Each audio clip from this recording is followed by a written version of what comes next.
In February 1945, nearly 70,000 U.S. Marines landed on the tiny volcanic island of Iwo Jima. What they encountered was unlike anything they'd faced before. Enemy fire keeps us pinned down.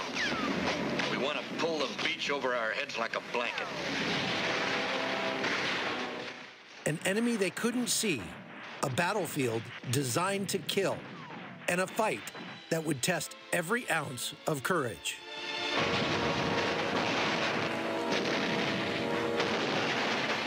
It was tough going.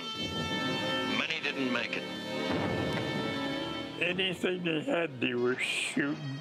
Shovels, they were fighting with shovels, they were fighting with rocks, they were fighting with their guns, anything that they had. It was just a melee. The Japanese defenders had turned the island itself into a weapon, fortifying it with hidden strongholds and miles of tunnels, all part of a deadly strategy that made every inch of ground a fight to the death. Oftentimes, the United States service members never saw a Japanese person. So it is an odd battle for us. The Japanese at this time of the war were using a thing called fukaku in Japanese, which is defense in depth. When the Marines landed on Iwo Jima, most of them didn't see a whole lot of enemy soldiers. That's because there weren't many of them in the open. Even though there were 22,000 to 23,000 enemy troops on the island, they weren't on the island so much as in the island. That's because they were in caves like this one. They had dug almost 11 miles of caves, some of them as many as 7 stories tall, under Mount Suribachi. And that's why when they dropped the bombs on the island and threw artillery at it, they really didn't kill too many of the enemy troops, because they were all safely underground. Amid the chaos and carnage, a single iconic moment gave the nation hope.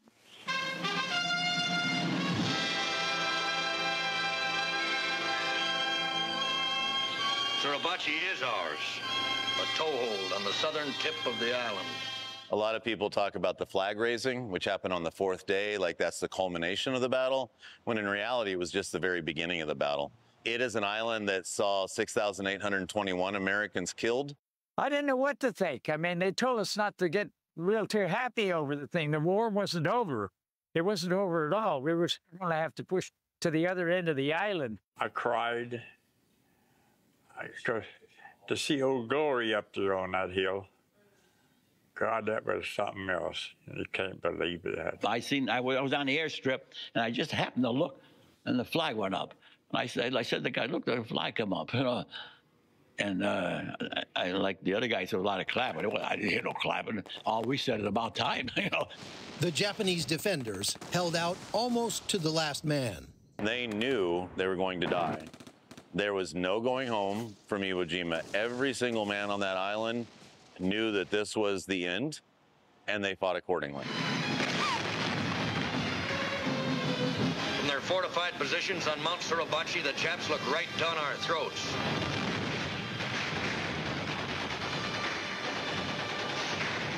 Red Beach is quiet and peaceful today, but on that day, the day of the invasion, it was nothing but blood and chaos and courage up and down this beach as far as you could see. The men who landed here did so with very little hope of ever getting home unscathed. And you have to think about the high value they must have placed on what they were doing to continue to charge this beach, even over the bodies of the 566 men who died here on the first day alone. Wreckage along the beach was only a small part of the cost of 26 days of fighting. We stacked the helmets of our dead in neat piles. More Americans died on Iwo Jima than in any other Pacific battle. But the lessons learned here would shape the future of warfare and medicine for decades to come. To put this in perspective, we spent 10-odd years in Iraq, 14, 15 years in Afghanistan. Combined in that period, we lost less men than we lost on the island of Iwo Jima in 36 days. That's a frightening statistic. But it also is an amazing statistic telling you the advances in military medicine, telling you the advances in tactics and strategy. We learned the lessons from this battle and continue to teach them in our war colleges. For many who served on bloody Iwo, the memories are carved deeper than the island's caves, and the cost of victory still echoes today. My daughter-in-law says to me, why are they always honoring you for? I said, not honoring me, they honor the service.